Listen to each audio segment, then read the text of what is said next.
to the Disneyland Beat, where our toes tap to a Disneyland drum. And we always whistle while we work. We have the October 2022 Disneyland headlines, wrapping up the Halloween season and heading into the winter holidays. And there's some great news. Returning tours, special events, lots of winter magic. Come on into the parks with us. Like, subscribe, and stick around. Disneyland is your land.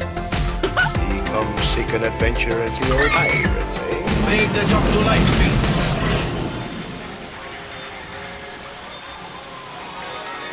Hi, I'm Amy.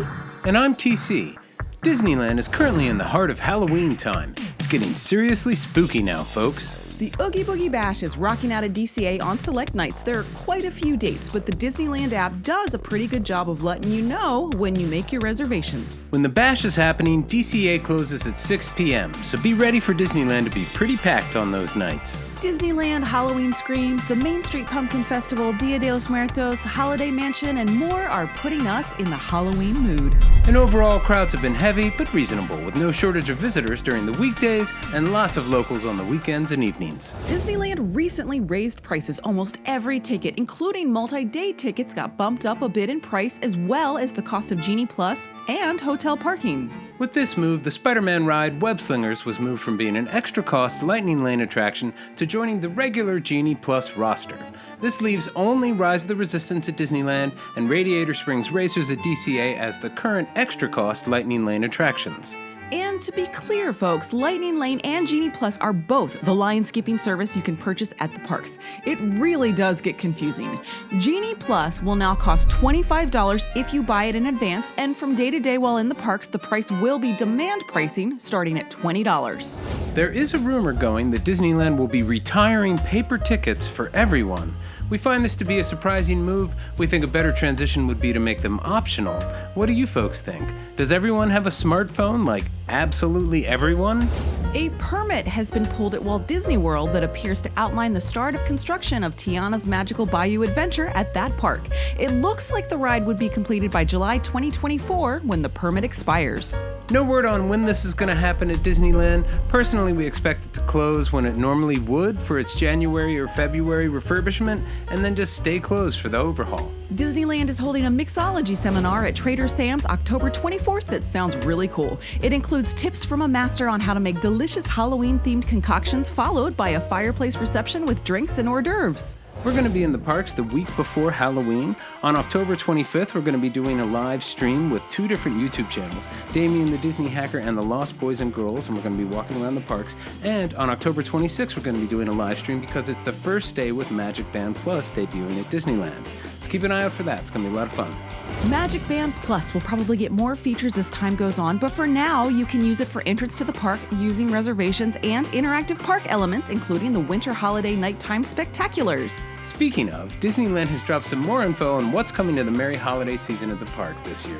We're excited about World of Color Season of Light returning. It's one of our favorites at DCA, along with the Christmas Fantasy Parade and the Believe in Holiday Magic Fireworks Show at Disneyland. There are cavalcades happening at both parks, with Mickey's Happy Holidays marching through DCA during the day, and keep an eye out for the holiday toy drummers too. Disney has announced the musical lineup for the Festival of Holidays. Most of them are returning favorites like Mostly Kosher, the Mariachi Divas, Fat Cat Swinger, and the Mistletoes. But new this year is an act, Tina and the Sounds of Celebration. Sounds like a salsa and merengue band, which is going to complement the other acts really well. Blue 13 Dance Company will be performing in the park and at the Disneyland Hotel, where Diwali theming is taking over the coffee house. The DCA Foodie Party will have the Festive Foods Marketplace, with 9 different dining kiosks placed around the park. New this year will be the Visions of Sugar Plums kiosk, which will offer sweet and savory bites. You will be able to get a Sip and Savor pass this year that will include 8 tabs you can use to claim different delicacies. Sharing is encouraged. Oh, and if you're a popcorn bucket collector, Disney's going to be introducing a new holiday bucket featuring Buzz and Woody that looks pretty darn cute. We're excited to hear that the holiday time at the Disneyland Resort Tour is returning this year at Disneyland. The tour offers a close look at how Disneyland celebrates the winter holidays. This one costs about $110, and it includes a 2.5-hour walkthrough of both parks with a merry ride on It's a Small World, and it culminates with a viewing of the Christmas Fantasy Parade from a special reserved seating area. You can expect some cookies and a commemorative pin. We have reservations for that tour in December and look forward to bringing you along with us. The holiday season starts this coming November 11th. Our favorite Disney mountain, the Matterhorn, has reopened without any huge changes, just some improvements. All 3 scenes with the very sweet Harold the Yeti have been refurbished, as have the screens on the lift hill. And the ride vehicles were all fitted with additional padding to address the jerkiness of the ride, which is still just as jerky, but we have to say the additional padding does seem to help. And now we're headed into the park for an on-the-scene report with Damien the Disney Hacker. Damien, how's it going? Hey there, Disneyland Beat. Hey there, Mouseketeers. It's your friend Damien, the Disney Hacker here. Today, I have a quick update for you guys here at DCA. We have the first signs of the holiday season showing up right outside of the Grand Californian Hotel here at DCA, and right across at the Russian River Outfitters, you can see the wreath on top of the store right there. How crazy is that? All of the light posters, the lamp posters, have these beautiful Christmas wreaths appearing on them right now.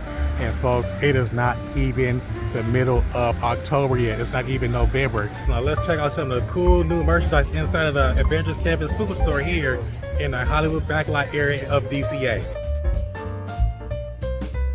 You have a very nice Spider-Man display here, folks, inside of the Avengers Campus Superstore here in the Hollywood Studios backlot area.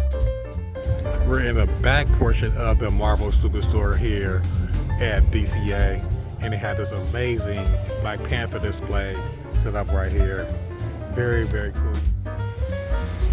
Well, that's all I have for you today, Mouseketeers. But hey, folks, come out, check out my channel, The Disney Hacker, where I have some fun, amazing Disneyland tips and fun, amazing adventure to help you get your Disney fix.